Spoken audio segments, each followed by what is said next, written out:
Okay, we're going to start today with some long division. We are including polynomials this time.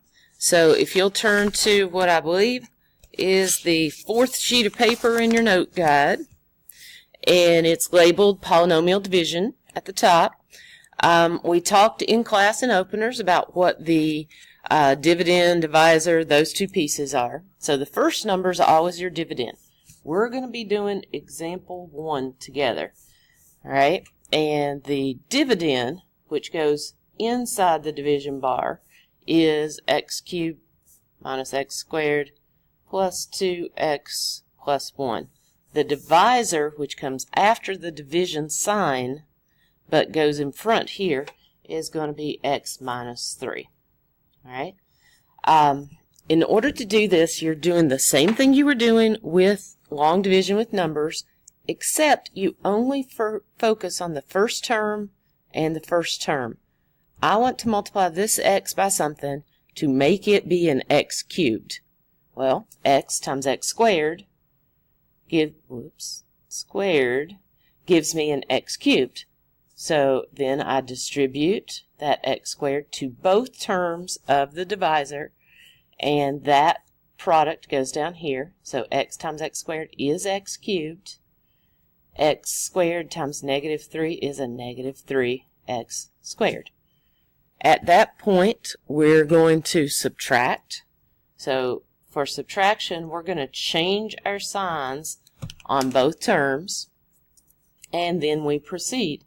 The front term should cancel every time, and then you just combine everything else as is.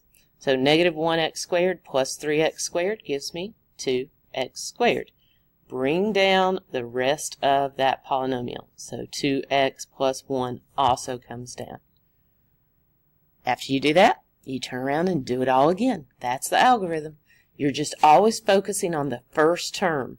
What you produce when you multiply should give you the first term that's always going to be exactly the same, so that when we subtract, we'll make it the opposite and it'll cancel. So x multiplies times what to give me 2x squared? Well, that'll be 2x.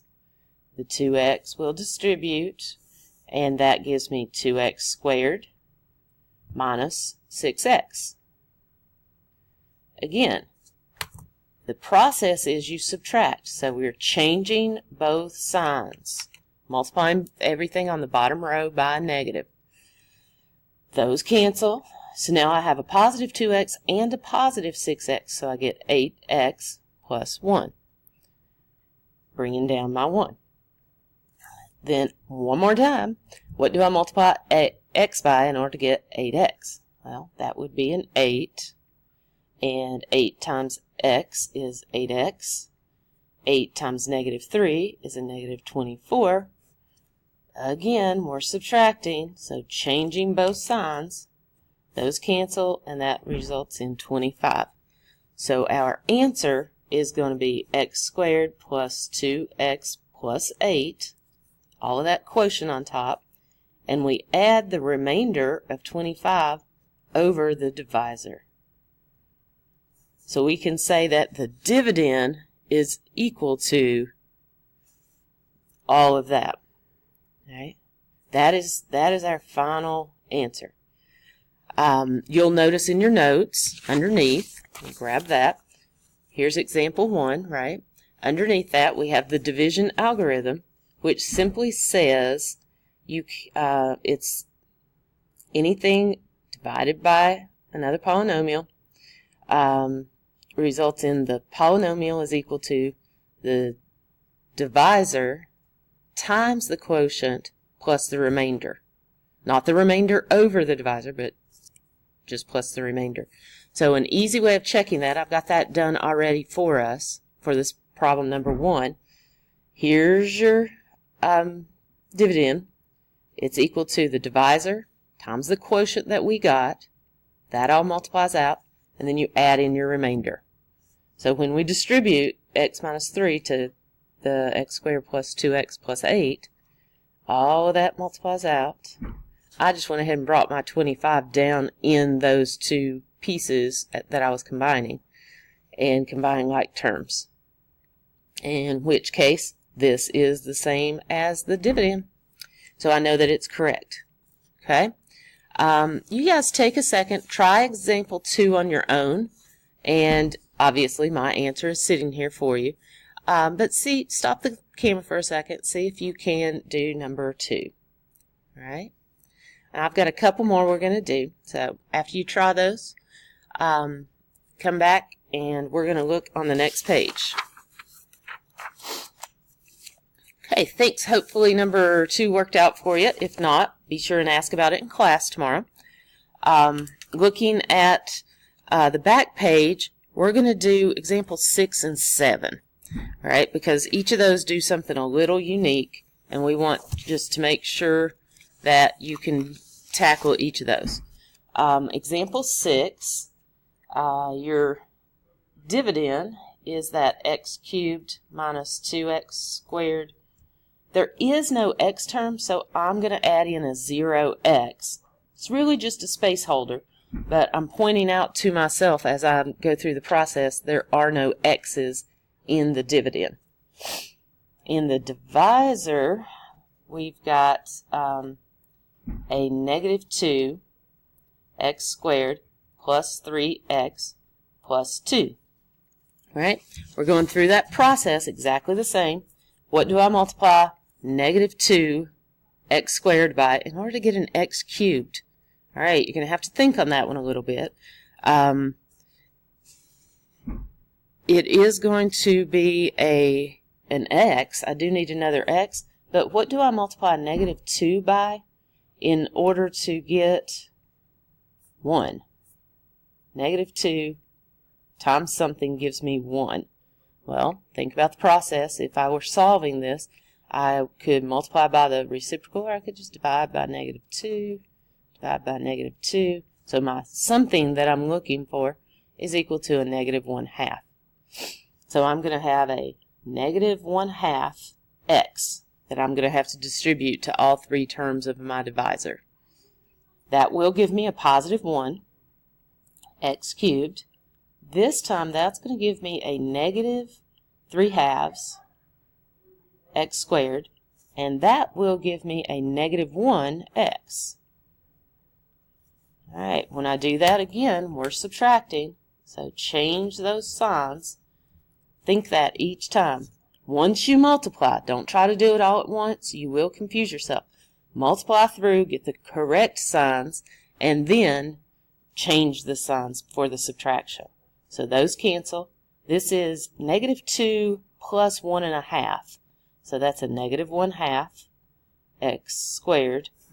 Now I pick up a positive 1 x, and that gives me my 6 coming down.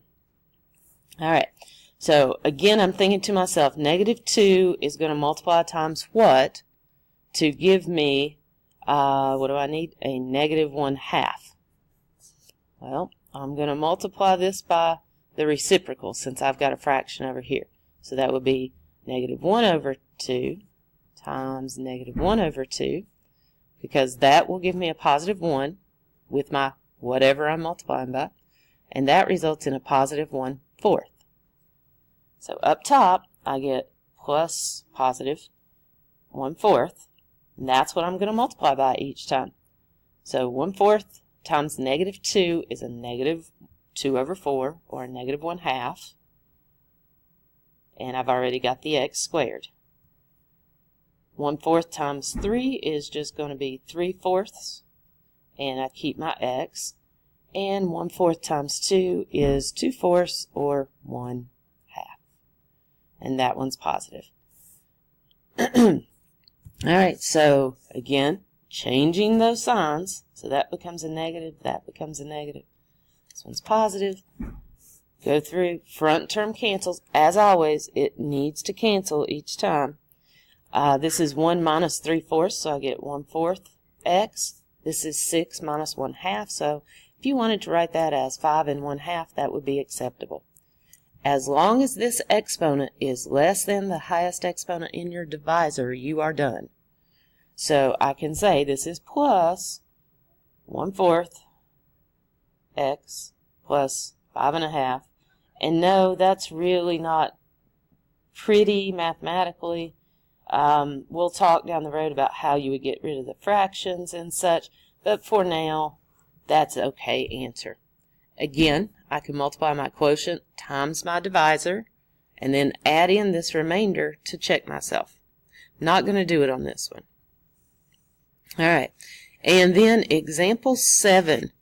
If you take a look at example 7, the problem with it, the unique part about it, is it's just really long dividend. Your divisor also is not linear. I think it's the first one that we've done that's not linear. With division with polynomials, you have to use long division if your divisor is not linear. If it is linear, there is another method that we're going to talk about tomorrow. Oops, so I did not leave a space for my x to the 4th. I think I will create that. There's 0 x to the 4th. So minus 2x cubed plus 2x squared. There also is not an x term in here, so I'm putting a 0x and then my plus 1. Alright, this one has a couple of cycles through, so let's get started. X squared times what to get 3x to the 5th? Well, obviously it's a 3, and it's going to be an x to the 3rd. And I'm kind of trying to line it up, but it's not essential that you do that because unlike with numbers where you're worried about place value, it's not quite the same. But we'll go ahead and distribute that, so that gives me 3x to the 5th minus 9x cubed. This does matter. Since I'm going to get an x cubed, I'm putting it under the x cubed, so I'll combine my like terms correctly. So that's minus 9x cubed. Change your signs, so minus and plus. It's thinking ahead. Those cancel. Since this is a 0 term, it's not really necessary that I write it when I bring it down. I wanted it in there as a placeholder, but if it doesn't have anything to combine with the 0, you can just leave it alone. So now I've got a negative 2 plus 9, so I get 7x cubed. Bring down the rest of your pieces. Whoops, that's a squared. I will bring the 0x down right now because it's in the middle of my problem. So this will have to multiply by 7x to produce 7x cubed, and that will give me a negative 21x, so I'll line that up under the 0x, negative 21x. Subtract your like terms, or subtract, and those go away, so we get 2x squared plus 21x will come down, plus 1. X squared times what to get you 2x squared, so that's plus 2, gives me a 2x squared and a minus 6. Change your signs so that those combine. Your 21x plus 7 will come down, and that is your remainder, 21x plus 7. To write your answer, we will put that over the divisor. Square minus 3. So that's your whole answer. Alright, last thing we need to look through real quick. Each of these questions have asked us if it's a factor. Well, if you flip over, and we'll talk about this more in class, but this talks about what we just set up to check the divisor algorithm. The fact that you can take the dividend and set it equal to the divisor times the quotient plus the remainder. If we take some linear expression, x minus something, which is what we're using for the most of that, if we take that and evaluate it for c, let x equal c, x equal whatever this is actually, when we plug that in, that winds up giving us c minus c here for your divisor part. So c minus c would be 0 times the quotient plus the remainder. Basically what that's saying is if I plug a number in, any number I plug in, it will give me the remainder for that polynomial. So if I wanted to do